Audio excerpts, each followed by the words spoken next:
शामली में जाएंगे जमीन पर और उस पर दुकान और मकान बनाएंगे कब्जा कर।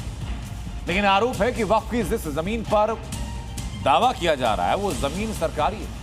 ये तस्वीरें मेरे पीछे जो आप देख रहे हैं, ये इन तस्वीरों में सरकारी जमीन पर जमे कब्जा गैंग के पूरे नेटवर्क की पोल खोल दी। लेकिन योगी सरकार ने साफ किया कि वक्फ हो या कोई और हो, कोई कानून से ऊपर नहीं।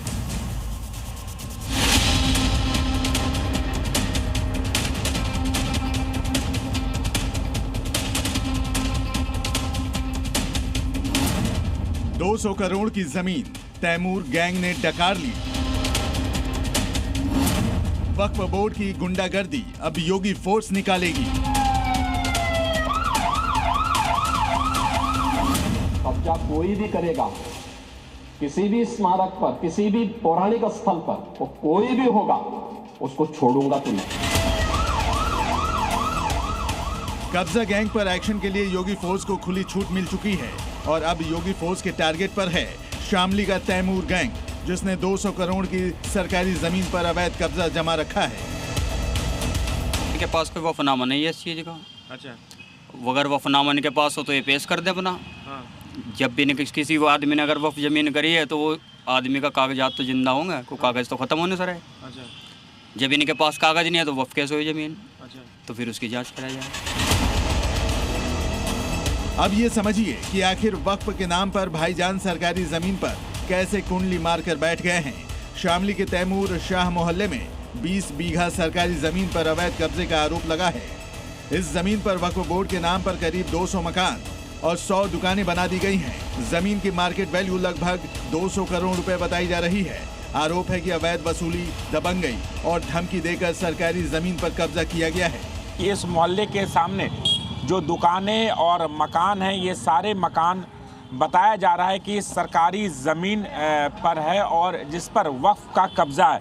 ये आरोप हारून नाम के एक युवक ने लगाया और उसने डीएम कार्यालय में एक एप्लीकेशन दिया कि तैमूर शाह मोहल्ले के अंदर लगभग 20 एकड़ की ज़मीन और करीब 200 दुकानें, 100 ऐसे मकान हैं जो सरकारी ज़मीन पर बनी है, जिस पर वक्फ का कब्जा और वक्फ ने इसे रेंट पर दे रखा है।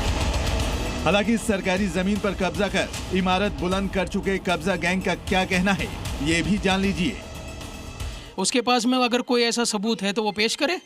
वक्फ जो है, वक्फ की ज़मीन है, वो वक्फ में दर्ज है नंबर इसका। अच्छा। 398 नंबर है और वक्फ का नंबर है इसमें। जी जी, वक्फ का नंबर है और हमारे पास और भी सब डॉक्यूमेंट है, इसके कसरा खतौन नहीं है, सब है। ये उसका एक अपना एक ख्याल है, ऐसा कुछ नहीं है। जब उसके ऊपर ये दबाव डाला गया किराए के मामले में, किराए तुमसे लेना है, तो उसने किराए ना दे के और तरीके से मुतवल्ली साहब को इस बारे में टॉर्चर किया।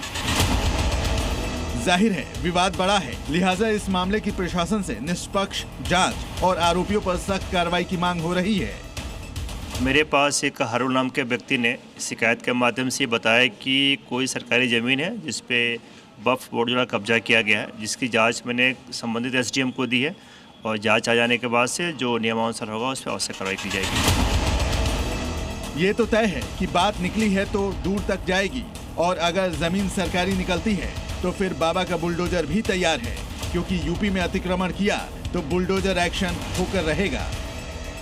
कब्जा कोई भी करेगा किसी भी स्मारक पर, किसी भी पौराणिक स्थल पर, वो कोई भी होगा, उसको छोड़ूंगा तो नहीं।